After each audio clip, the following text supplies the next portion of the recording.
Você acredita na Bíblia? Acredita que a Bíblia é a palavra de Deus? Você crê que a Bíblia é a palavra de Deus ou que a Bíblia contém a palavra de Deus? Faz muita diferença. Acreditar que a Bíblia é a palavra de Deus é acreditar em toda a Bíblia, em tudo que está escrito. Acreditar que a Bíblia contém a palavra de Deus é acreditar que algumas coisas é de Deus e outras não é de Deus. A humanidade é dividida.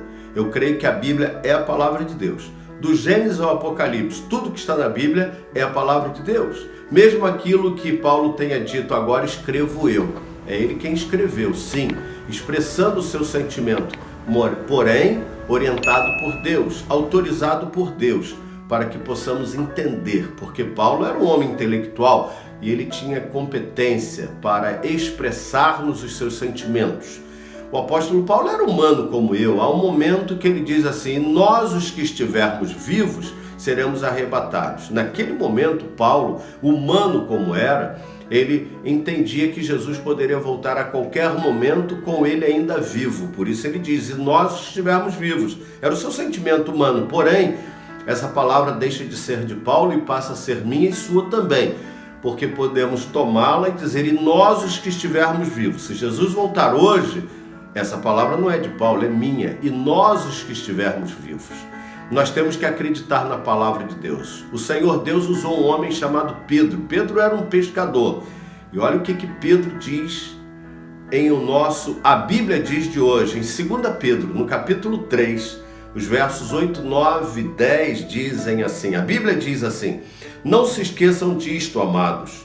Para o Senhor um dia é como 1000 anos, e 1000 anos como um dia. O Senhor não demora em cumprir a sua promessa, como julgam alguns. Ao contrário, Ele é paciente com vocês, não querendo que ninguém pereça, mas que todos cheguem ao arrependimento. O dia do Senhor, porém, virá como ladrão. Os céus desaparecerão com grande estrondo, os elementos serão desfeitos pelo calor, e a terra em tudo que nela há será desnudada. Tudo desaparecerá, tudo será desfeito, tudo será queimado.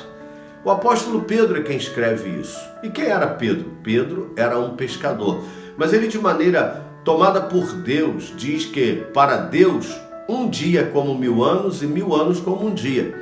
Porque no grego a palavra tempo, ela tem duas maneiras de se escrever, duas grafias, kairos e cronos.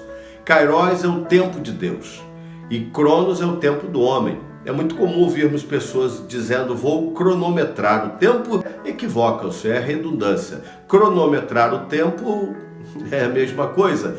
Eu vou marcar o tempo, evitando cronometrar. Eu vou cronometrar, é marcar o tempo. Então, cronos é o tempo do homem. 1 minuto 60 segundos, 1 hora 60 minutos, isso é cronos, mas tem o kairos. O kairos é o tempo de Deus. É isso que Pedro está dizendo na sua sabedoria espiritual e não intelectual humana, porque era um pescador, quem sabe semi-analfabeto, se utilizou de Marcos para escrever. Inclusive, Pedro, usado por Deus, diz que um dia como 1000 anos, 1000 anos como um dia. Olha que magnífico. O apóstolo Pedro continua escrevendo, dizendo que Deus não quer que ninguém se perca e que todos cheguemos ao arrependimento, arrepender-se e nos convertermos. A vontade de Deus é que ninguém se perca, que ninguém vá para o inferno. Deus tem dado oportunidade à humanidade. Ele é longânimo, Pedro está dizendo isso, que ele é longânimo, ele é paciente. Por que Jesus não voltou ainda? Por que o mundo não acabou ainda? Porque Deus é longânimo. Mas a promessa dele se cumprirá. Muitos estão dizendo: eu ouço há tanto tempo dizer que Jesus voltará. Pois é, meu querido. Desde o tempo do meu pai, do meu avô, do meu bisavô, do meu trisavô, tataravô, se fala da volta de Cristo, é verdade, só que não se esqueça, 1000 anos para Deus é como um dia, tudo é muito rápido. Deus é longânimo, Ele tem paciência, Ele está sendo paciente com a humanidade. Pedro, que era um pescador, diz que os elementos ardendo se fundirão, em outra versão. E o que Pedro estava querendo dizer com isso? Pedro não sabia, e até os cientistas até bem pouco tempo não sabiam também. Há pouco tempo atrás descobriu-se que o menor elemento da matéria é o átomo.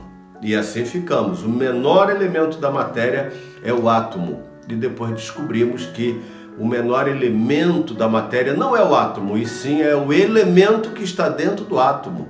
E Pedro diz aqui nesse texto, no verso 10, que os elementos ardendo se fundirão. Os elementos é o núcleo do átomo. Mas quem disse isso para Pedro? Qual cientista que disse isso para Pedro? Não havia ciência à época para se saber isso. E Pedro, de maneira magnífica, assim escreve: quando que se descobriu que a Terra era redonda? Foi a partir de Cristóvão Colombo, 1492, quando se descobriu a América, e ali se percebeu que se podia dar uma volta completa em torno da Terra. Eu fico vendo as informações atuais, que tem gente ainda que acredita que a Terra é plana. Já está provada que a Terra é redonda, e ainda tem gente aí com uns negócio de terra plana, os terraplanistas. Meu Deus do céu! 1492, passou-se a saber que a Terra é redonda. Mas a Bíblia já falava. Isaías, no capítulo 40 de Isaías, no verso 22, diz que Deus está sentado sobre o círculo da terra. Outras versões diz sobre a redondeza da terra. Quem disse para Isaías que a terra era redonda? Só depois de 1492 que se pôde provar que a terra era redonda. 2.200 anos antes. Agora, hoje, 2.700 anos atrás, já se dizia que a terra é redonda. É Deus, é a Bíblia, é a palavra de Deus. Creia, Jesus voltará, levará aqueles que reconhecem-se pecadores, e Deus, o Criador dos céus e da terra, é o nosso Salvador. E creia em Jesus e seja salvo você, e leve sua família a ser salva também, para que seja salvo você e a sua família. Vamos orar ao Senhor? Ore comigo. Bendito Deus e Pai de amor, em nome de Jesus, te agradecemos pela tão preciosa salvação. Obrigado por tua palavra, que é a verdade. Obrigado, Senhor, porque o Senhor usou homens como Isaías, usou homens como Pedro, pescador simples, rude, porém cheio do teu Espírito, trouxe-nos a tua palavra. Cremos na tua palavra e ela se cumprirá. O Senhor Jesus voltará e levará o seu povo para o céu. Obrigado, porque não temos preocupações com a grande tribulação e com tribulação nenhuma. Somos perseguidos e seremos muito mais perseguidos. A igreja continuará sendo perseguida, mas o Senhor nos livrará. É isso que nós te oramos, agradecidos em nome de Jesus, em teu nome, Jesus. Amém.